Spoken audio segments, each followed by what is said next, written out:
Welcome back to our podcast. My name's Bree. I'm Isaac. I'm Kelsey.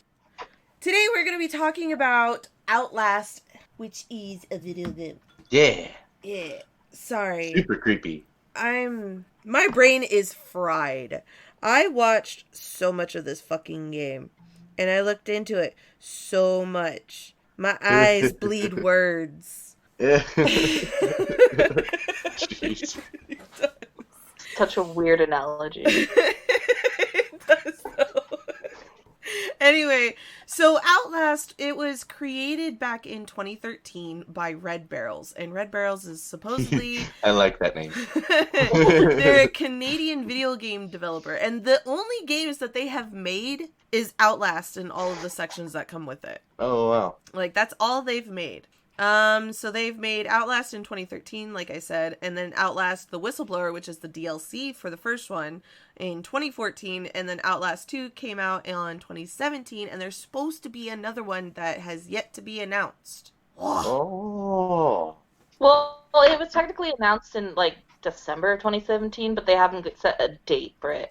But apparently, it's supposed to be, set during, the Cold War or something, but it hasn't been fully confirmed. These are kind of just, rumors that are coming from quote-unquote sources. Sources. And with the whole quarantine thing, ain't nobody working on shit. So. True. Yeah. Yep. And so this game comes out in several different platforms. It comes out in Windows, it comes out in PlayStation 4, Xbox One, Linux, OS X, and the Nintendo Switch. I had no clue it was on the Nintendo Switch. Yeah, it just that's kind of cool. happened in 2018, I think. Or something like that. And so the thing that made this game just so mind-blowingly scary the first time it came out, I don't care what you say, Kelsey, I was fucking petrified. I was so terrified. So it's a first-person survival horror, and it revolves around a freelance investigative journalist. God damn it, that is a mouthful. His name's Miles Upshur, and he got an anonymous email from God knows who, except later. But he got told that there's an asylum that was doing some pretty nasty shit, so he was called to investigate. So he goes down and investigate. And, pretty good basic premise. Yeah, and it's got the whole spooky feel to it, and even it's called Mount Massive Asylum. Yeah. Okay. And it's in the mountains of, where the fuck was it? Lake County, Colorado. So it's already got the spooky location. It's got the typical setting and everything like that. But the also The also? Sounds like a cheesy emo band name. It does! Oh my god, it so does. Sorry that I cannot talk right now. So the cool thing about this game that I found interesting was that it was not heavily, it was primarily influenced by Amnesia: The Dark Descent. So if you're not familiar with that game, get the fuck out of here.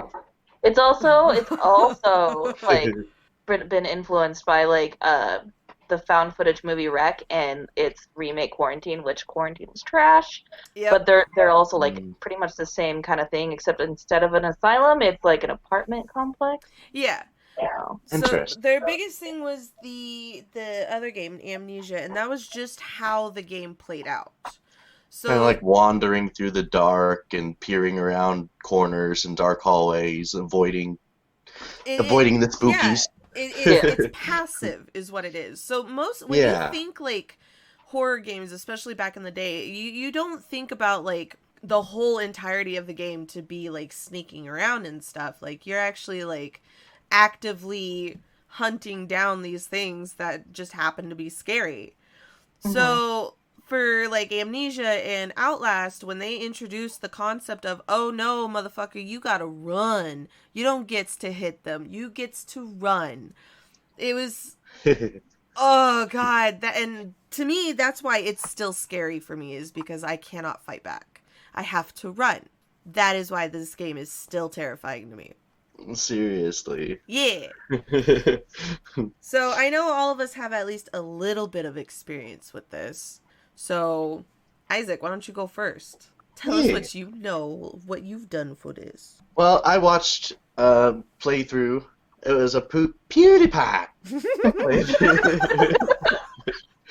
PewDiePie playthrough. And, Gayest yeah, PewDiePie ever. it is highly entertaining.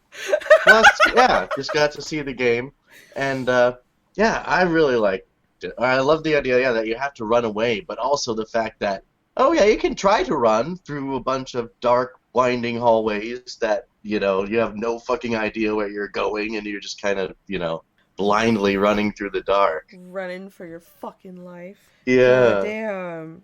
Super freaky. But then it's like, as I watched, it's like, okay, as you play it, it would get easier because you kind of cue in on where you can hide and what you can and can't do. But at first, I tried playing it for about half an hour or so, and it's like when you don't know where you can hide or what you can do or what the rules are exactly, it's just so fucking terrifying. It's like, well, they could find me anywhere, couldn't they? You know. It's that feeling of, you never feel safe. Even watching him play it, it's like there's never really a safe moment at all. No, and if it is like a safe place, like it's a false safe place. Yeah, like you exactly. know it's not gonna work, but you're gonna try anyway. It's like, oh, something's gonna happen here in a minute. I just know it. Yeah. That guy in the corner's gonna fucking all of a sudden jump up and attack me or some bullshit.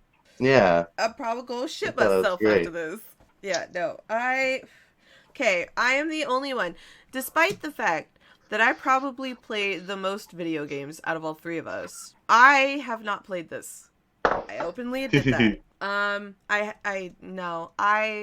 Again, it rolls back to the fact that I have to fucking run away. That I cannot get over that. It is still scary. I have watched a helpless feeling. It's so bad, and I cannot. It like shuts do down that. my judgment. It really more than being able to fight does. Yeah, so. It really, really does. Because for me, I'm used to like just charging in and just hopefully decimating everything.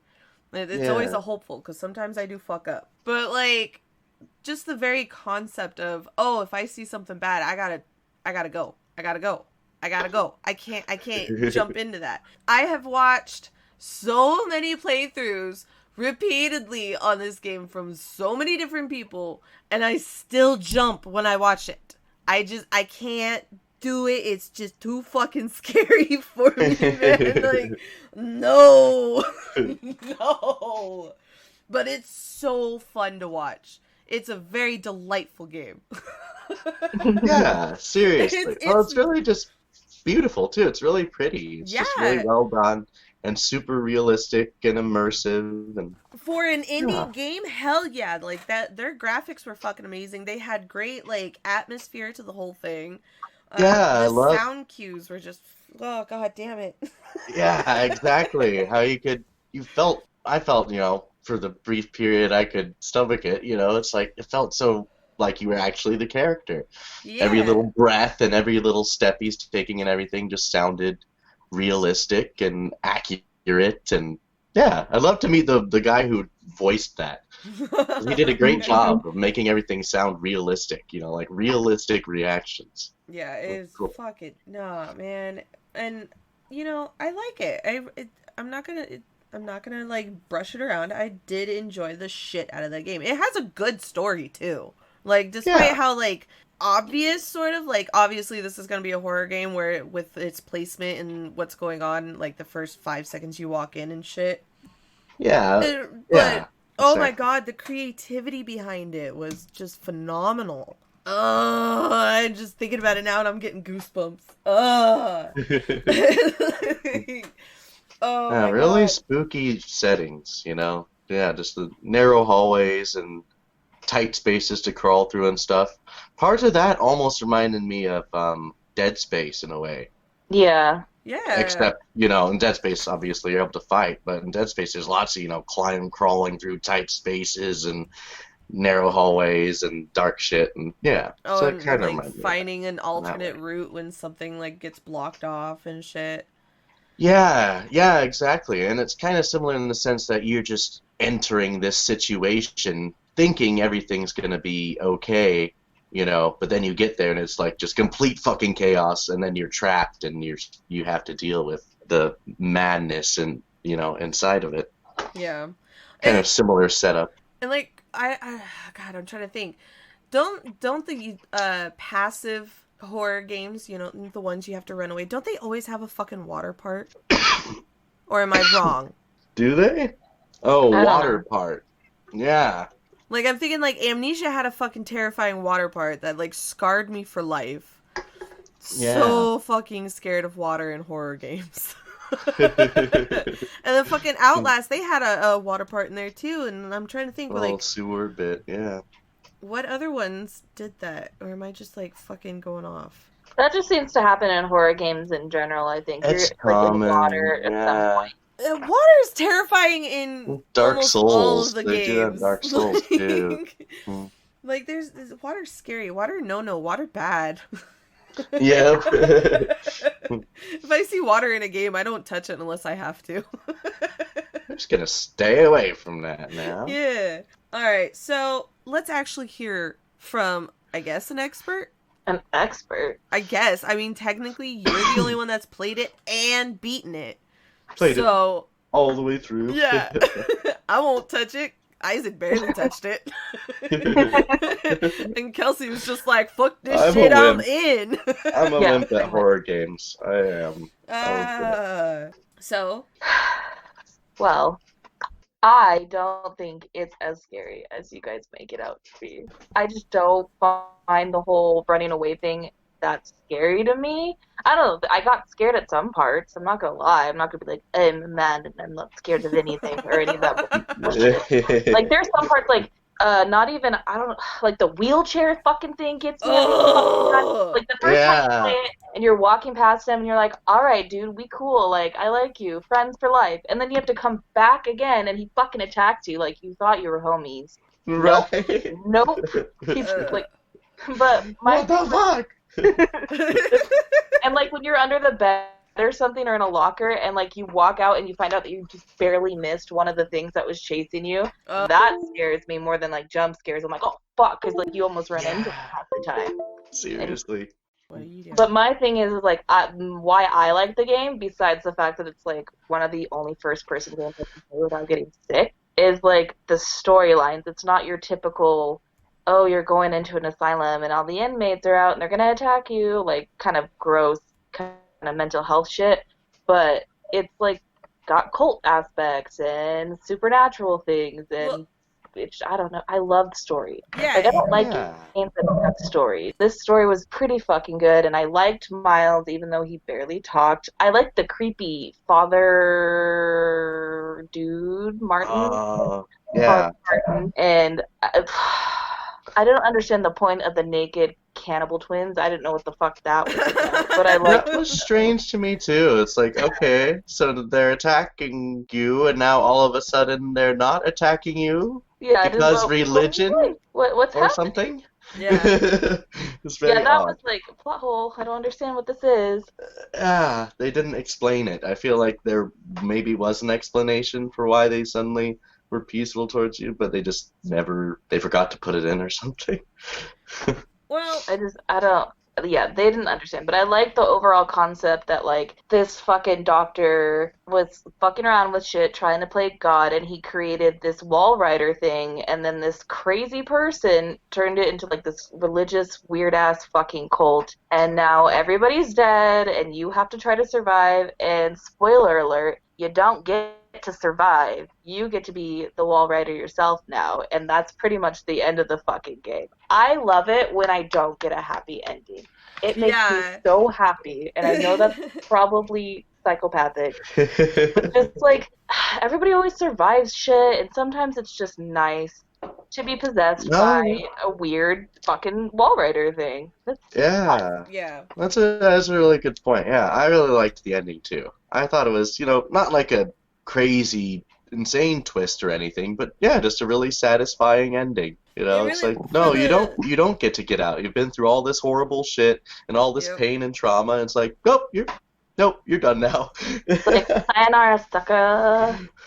Yeah. I've never finished Outlast 2, so I don't know if that one has a happy ending or not. But I was very happy. Like, I liked Miles. I'm sorry you're dead, but it was nice. Like, even after all that shit, you're still fucked. you're still fucked, and you get to murder more people. I wish I could have played the Wall Rider. Can you play the Wall Rider in the DLC? Because I've never played the DLC. I don't think or watched so. stuff on it. Good question. I don't think so. I don't know. I watched the DLC, but just the main from the the human perspective. Yeah, no. I honestly don't. I don't. never watched it. I never watched the DLC. I beat the main game, and I was like, yeah, I did it. And then I moved on. And I watched the second one. When I played it, it was right when it came out. Yeah. So it's been a long time, but damn. I like the game. I don't think it's that scary. But if you're easily scared, you're probably going to be terrified. If you like... I am easily scared. If you like Amnesia, and if you like that one... what's that Japanese horror game where you have to, like, walk around with a camera, and that's, like, the Fatal only Frame. way you can defend yourself? Fatal Frame 2. Like, if you like shit like that, you're gonna like this game. Oh, yes. And if you like a good storyline. And honestly, the graphics still kind of pulled up. They're not bad for, like, an old game. Seriously, yeah. Considering it's now 7 years old. Yeah, I mean, they're pretty great graphics still. Yeah. Yeah, and it's Red Barrel's first game too. Yeah.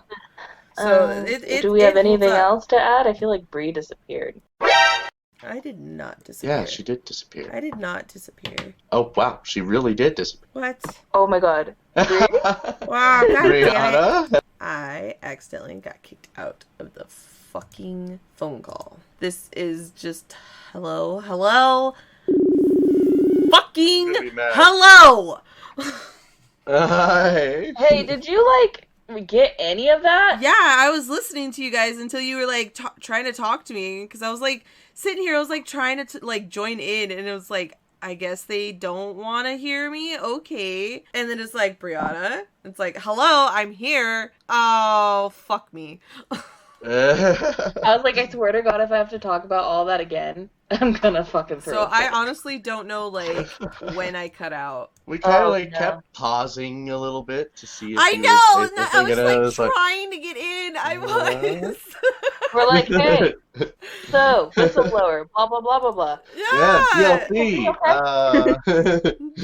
So okay, hold on. What was the last thing you guys remember me saying? You introducing me. Yeah. Son of a bitch! Seriously. Are you serious? Yeah. That's Seriously. like 10 minutes of shit that I was not in for. Yeah, it's been pretty much just us trying to talk about video game, which we're not the video game. No, you know what? Okay, so here we go. I'm just gonna input my information in this.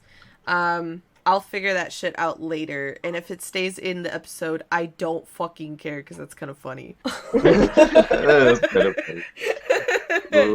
So, what I was trying to say, was that yes, the story in the fucking game is actually really like incredible, like once you break it down, because it does start off as you are a journalist in an insane asylum that just goes fucking wrong. Like that is the first cover of the game. Very generic. Very generic. Premise. Yeah. And it isn't until you get ambushed by the variant, and the variant is what the military people and whatnot were calling the patients. Yeah. So you get thrown out of the window by a variant named Chris Walker. Who the fuck named them? I just need to know this. Like, why Chris Walker? I know. That's totally what I picture when I see that guy coming at me. Like, when Chris I found Walker. That out, I was like, what the fuck is this? But you get thrown out of a window, and then all of a sudden, like, that's when the game changes again. So now you're trying to figure out a way out. You get hit by that crazy-ass fucking priest. And then you have to, like, he blocks you because now you're, like, his... What is it? Uh-oh. Kelsey, I can't pronounce this word. What? Apostle? Apostle. Did I say it right? Apostle. Apostle. T is silent. Apostle. Yeah. So why the fuck is T? Never mind. English language is weird. Because English. But yeah, so you become the apostle for this stupid fucking crazy ass priest dude, and then now you have to. That's where we find out about the Wall Rider. So it goes from you trying to figure out like what the abuse is in the hospital is to now there's like a fucking crazy demon thing like running around. Yeah, and it's like, oh well, maybe all this damage and murder wasn't just the crazy inmates. Scenario, you know. So now you're now it's not problematic. Yeah. Yay. And now you're, like, being pursued by the fucking naked twins. Like, naked. Fucking naked. Like, that was honestly, like, my favorite part every time I had to watch a Let's Play, or when I wanted to watch a Let's Play on that, was right at that part when they figured out that the twins were naked. Favorite part ever. Yeah, they're like, oh god, oh, sorry. But I guess, like, the twins, they worked with the priest, sort of, I guess. So what was the point of, like, chasing me around and trying to murder me if they were, well, like... okay, so, yeah. When you first see the twins, and this is when you're in the cell blocks and whatnot, when you first see the twins start talking to each other, right? Yeah. So if you listen in on that conversation, they're talking amongst each other about how they want to kill you, they want to chase you and everything, but the priest said, wait. So then they were like, okay, well, we're not going to kill him now then. We're going to do it later. And that's why they start chasing you. So the priest guy wants you to see something. And then the twins, because they're fucking cannibalistic, like, crazy psycho bitches, they're like, oh, well, the priest said, wait, we're going to translate it to, we can kill him later. Because, you know, everybody's fucking crazy in there. Yeah. See? Sure. So there you go. But then you get captured by Rick Traeger, I think? Traeger, yeah, who got driven insane by the other inmates, and he was one of the employees for the asylum. Like, I guess he was an executive. Yeah. So, he went fucking nuts, and then decides to fucking cut your damn fingers off. And then he wants to do the same thing to your tongue and your wee-wee. Exactly. You get to sick. Yeah, but then you run away. Yeah. And then, you know, now there's talk about a fucking doctor that started this research, but he's a dead doctor, so, like, the research was, like, done in his name, but, like, years after he died. I like how the doctor's German, by the way. It's always a German fucking scientist. Right? That'd be fucking with shit, man. Right? Yeah. Nazis! So, yeah. apparently his research was that he believed that intensive dream therapy conducted on traumatized patients could connect swarms of nanites into a single some big bad dude. Malevolent being. Thank you. You're welcome. So, yeah, and then it just, like, gets, like, even fucking weirder. So now, like, you're like, wait, hold on. So it's not just, like, an asylum where, like, doctors are like, oh, we're gonna do this. Like, there's a whole, like, fucking crazy demon thing being summoned because the stupid crazy German doctor, like, decided to try to play God. And then you have to go into the, like, the laboratories and shit. And, and then, what is it? So apparently, like, this all started because of a dude named Billy. So, like, I guess the wall rider came from Billy. Yeah. So you have to, like, go to cut his life support off down in the labs, but then become the new host for the wall rider. So when you, like, are trying to escape and everything, and you get gunned down by the, what the fuck were they called? I just said their goddamn names. Murkoff. The Murkoff military team, when you get gunned down by them in the ending, then they realize that you were the wall rider host, and then they die. Yeah. Dun, dun, dun. Yeah. So no happy endings for anyone. Nobody. Nope. And it was such the way that they did it, like what you were saying earlier, Kelsey, with how, like, it's always, it's not always good to have a happy ending. Like, it makes sense, especially for, like, horror. Like, it's horror. Yeah. It's scary. It's supposed to, like, terrify you to the bone. Why do I want these bitches surviving? Sometimes it's nice for them to survive. Sometimes some it's of nice. them, if they, like, if the story is played out to where, like, they fought tooth and nail to come out of it, yeah, like, but also even that, it's like a half see half. Like, sometimes I want that person to still die and everything, and, like, sometimes I do want them to live. Yeah. Well, even if they do get out of it, it's still, like, you know, they're, like, permanently traumatized or disfigured in some horrible way, you know. Yeah. So that's, like, I like it more when the person doesn't survive versus when they survive. Yeah, it depends on the story itself for me. Mm-hmm. But the whole notion that everything has to have a happy ending is just, it's dumb. It's really, like general audience bullshit. Especially for this genre. Like, they shouldn't always survive. But they shouldn't always die either. Yeah, that would be boring as hell. Yeah. Yeah. But for this story, for this game, I liked the way that it played out. Yeah. I did. It made sense in a way. Yeah, seriously. Yeah, I thought it was very natural and everything seemed believable and minus the demon shit. Yeah, because like, come on, like if you were like in his shoes, like honestly, if I was in his shoes, I wouldn't break into a fucking mental asylum. I'd be like, all right, it's closed, I'm out. Like, that shit. Oh, there's some serious shit going on here. I would probably be the fucking idiot. Yeah, I would be the idiot that walked through the doors. Like, all right, what's going on in here? Yeah, you would die. You would be the first to die. I would. I mean, you think about it in the game, it's like he had that first room and several hallways and like a few other rooms of like dead people to figure out, okay, it's time for me to leave. Yeah. And he just kept going. Well, I mean, to be fair, like once he came across that operative that got like impaled, the doors closed, so he had to find another way out. Bitch, there was blood splatter and shit. There was plenty of warning, yeah. I mean, goddamn. There were red flags, literally red flags everywhere. There was red flags when you found out the front doors were fucking locked. Are you kidding me? Yeah. This is weird. Plus, it's like, why am I doing this at night when it's raining? Why don't I come back in the morning? Yeah, that sounds good. Maybe it's not business hours. Maybe that's why the doors are locked. Yeah. Well, either way, I really enjoyed the game. Even if I didn't play it, like, I enjoyed the shit out of the game. Me too. I enjoyed watching it. I tried.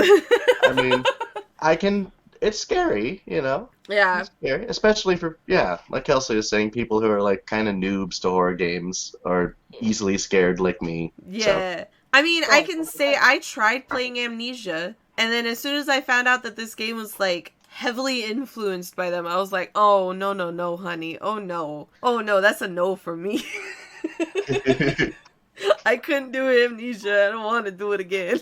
I was scared the first time I played Amnesia, but that was because you made us play it in the pitch black fucking dark. Listen, if you're gonna get scared, you're gonna get scared right. That's kind of the proper way to do it, isn't it? I thought that was the whole experience. Yeah, but I'm not used to playing on PC, and I was playing on a PC, so it made it worse. Yeah, but if you're doing anything scary, you gotta do it in the dark. Yeah, I play horror games in the dark all the time. I never play with the light on. That's weird. Who does that? No. Me sometimes. Oh yeah, you're a whip. I'm so scared. I played in the evening, but with the light on in the room. So it's like, it was dark outside. It was like, but yeah. No. I'm a win. I did Amnesia, and then when I heard about that, I like noped the fuck out, and I immediately like pulled up like my favorite YouTuber, and it was just like, all right, you take it. You take this hit. I don't want to. But do it for me. Yeah, please. I don't want to, but I like it. But I don't want to, but I like it. Oh god, there were moments where I was just like maniacally giggling out of like anxiousness, like anxiety, just watching him play. It's like, oh god. Run! What are you doing? Run away! The walkthrough you watched is very stressful. I'm not gonna lie. I like understand kind of because I love Pewds. I know it's not popular to love Pewds. I love him a lot, but goddamn, the way he plays horror games, it makes me anxious. Oh my god! Dude, he's always missing stuff and like panning over stuff. It's like, oh, you just saw it. Oh no! See, my thing that I really did not like, it just scared the shit out of me, and it was so stupid too. It was anytime like he got like overly scared that he paused the game.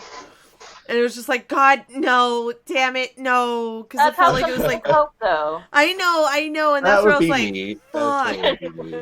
Yeah, no, I was like, no, please don't. And then he'd have to start it, and then like the horror just like comes back. It's like, it's a false safe feeling for me. That's what was like killing heart rate, though, man. Like some of you wimps gotta lower your heart rates and just like, all right, I'm ready. Yeah, no. It's hard. But that was like one of my things, and yeah, he did pan over lots of stuff, and he did better than Mark though. Like Mark will be fucking nuts, man. I can't. I love you, but you play horror games so terribly, Mark. You're not. That's like the one type of game I'm good at is at horror games, and to watch people not do it right like grinds my fucking gears. Yeah, that's why I don't want to play for you, because I'm pretty sure like you'd make fun of me. Oh, I would, and that would be great content for the YouTube channel. It probably would, actually. I would be banned to your errand. No. I would not be able to do it. I think it'd be scary. No. Dude, if I could record and I would be the one playing video games, but like, I don't have proper technology yet. Just give it time. When we live together, it'll be fine. When we live together, I will do all the video game content. Does that help? I'll help with some areas. Yeah. The general anxiety-inducing terror spots, I just know. But that's what's entertaining to other people. Oh. See, man. like playing a game like that, I wouldn't mind doing like if I had a friend or two in the room with me. Yeah. Like, as I was doing it, that way I would just feel less afraid, unless like I have to look over my fucking shoulder every 5 seconds. I do that all the time while like watching something scary or playing a scary game, like checking the room and shit. Just like, yeah, look over my shoulder. It's like every tiny little fucking bump I hear, it's like, oh shit, what the fuck? Little creak, and then yeah, it'd be a lot easier if I wasn't playing, and everyone else is asleep, super late at night. It'd make it easier. Oh god, that'd be fun though. Anyway, does anybody else have anything else to say? Are we still all connected? I think so. Oh, okay. So make sure to follow us on Facebook and Instagram. I kind of deleted Twitter because it's a cesspool. And we are on Spotify and YouTube now, so if you don't want to listen to us on Podbean, you can go on Spotify or YouTube, because now we're fancy. We're fancy. Yeah. We're fancy bitches now. Alright. So now we say goodbye. Goodbye! Bye! Bye!